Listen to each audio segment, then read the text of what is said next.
Welcome back to Dead Good Book Reviews. I'm Judith and you're watching another episode of Overbooked here on the channel. This is the series where I talk about every single book on my shelves because I've got a mystery to unravel. Today we are talking about Laini Taylor's Strange the Dreamer duology. Some quick disclaimers before we start. I bought both of the books in this series myself. I was not a cool enough blogger back when this was first published to be sent a review copy. Regardless of where books come from, nobody's paying me to talk about books and all opinions are my own. I'm going to keep this as spoiler-free as humanly possible while still talking about the duology as a whole.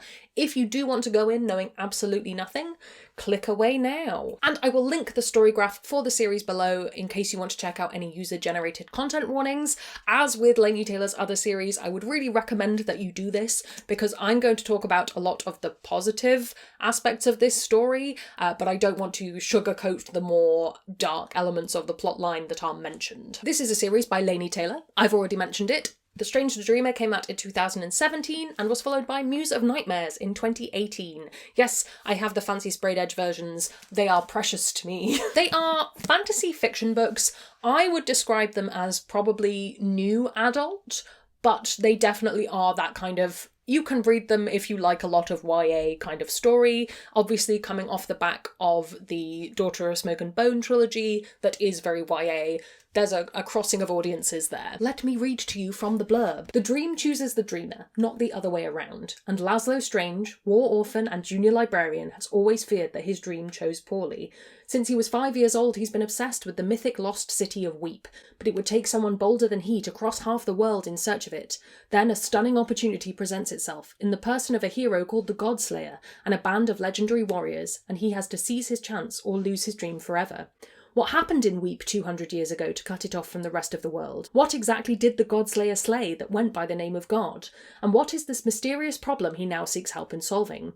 The answers await in Weep, but so do more mysteries, including the blue-skinned goddess who appears in Laszlo's dreams. How did he dream her before he knew she existed? And if all the gods are dead, why does she seem so real? Ooh, spooky. I talked about this last week, but I think Laini Taylor's prose is just so beautiful, so pretty, so well considered. For me personally, it hits that balance of not being overly flowery to the point where it gets annoying, but I do appreciate that this is the kind of book that some people would read and go, this is irritating. I know that because I have friends who've read it who felt that way. I think just the way that Laini Taylor describes the senses, or the way the senses perceive things in this series is really interesting, and she manages to make things feel truly horrifying and somehow also really beautiful at the exact same time. There are moths on the covers, so I don't feel too bad about saying this. There's stuff to do with moths in this that simultaneously really freaked me out and was also deeply enchanting.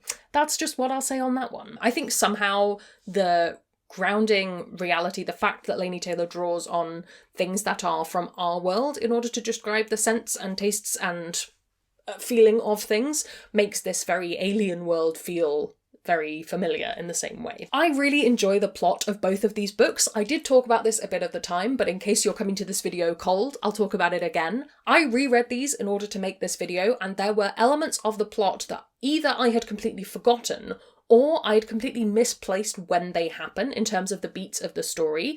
I found that really enjoyable on a reread because I think that makes it a book that you can read over and over again and experience in a different way. And I think part of that is that a lot of the reveals of this story are set up in such a way where when you read it again, there's an awful lot of foreshadowing that you can kind of kick yourself for missing.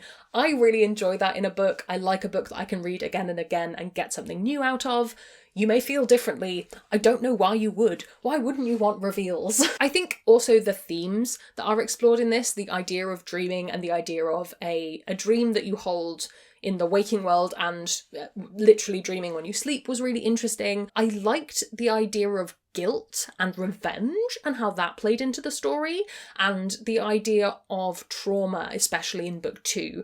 Difficult themes to deal with, really, really tricky, but somehow Laini Taylor manages to balance all of that really well. I personally found that every single time I've read these, I think I've read Strange the Dreamer 3 times and Muse of Nightmares twice, and every time I've read them, I've just got completely swept up in it. I just get carried through the story. I really want to keep reading. I want to solve the mysteries, even though I already know the answers to them, and I want to revel in the happy moments and honestly actually weep during all of the sad points. I will also say, I don't think this is a spoiler in any way, but this is in the same universe as the Daughter of Smoke and Bone series, which I just think is an interesting thing to note. I don't know whether Laini Taylor has plans to expand that even more. Obviously, it's been 5 years since the sequel to this was published, but I thought it was worth noting in case you didn't know. I mentioned me not remembering when things happened. I thought maybe, as we're talking about the cons, maybe for some people that's a con and it means that the pacing is bad. For me, it doesn't mean that, so just a general shrug from me in that area. I've mentioned that I think these are technically new adult or adult fantasy, and they're published under Hodder and Stoughton, who I know publish both YA and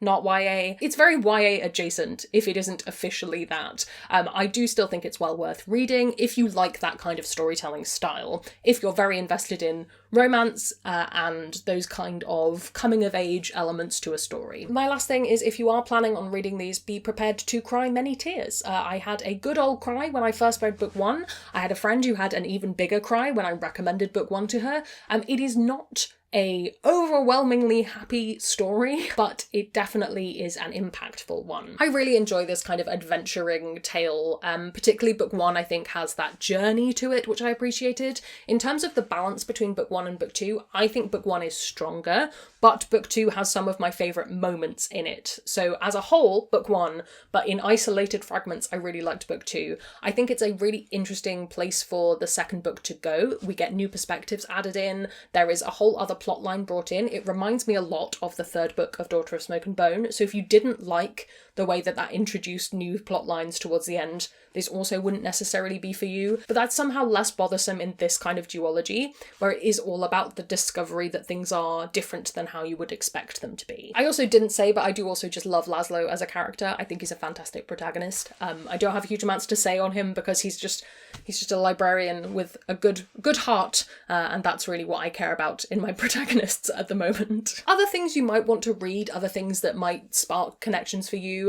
Sorcery of Thorns came up when I was looking at books similar to this, when I was doing a cheeky Google search. I definitely think Sorcery of Thorns is similar in a lot of ways, a little bit more tame in a lot of ways, but I will link my review for that in case you're interested, if I remember. I think for me, the book that feels most similar to it is City of Brass by Shannon Chakraborty. I really like that series. I think that this is much more YA, but in terms of that emotional roller coaster that you go on in that series, that felt very true to me. The other thing I think is a lot of V. Schwab's work, which again, I've got oodles of videos of reviews for that, so you can go and check that out. But I think her work also carries that same tone and emotion to it as well. Should you read this duology? My feeling is if you enjoy YA in any way, shape or form, yes, I think it would be a good read for you. If you are on board for that romantic plotline, yes. I definitely think it's one that I like to reread, but I don't want to reread too often. I think it might get a bit spoiled if you read it too much,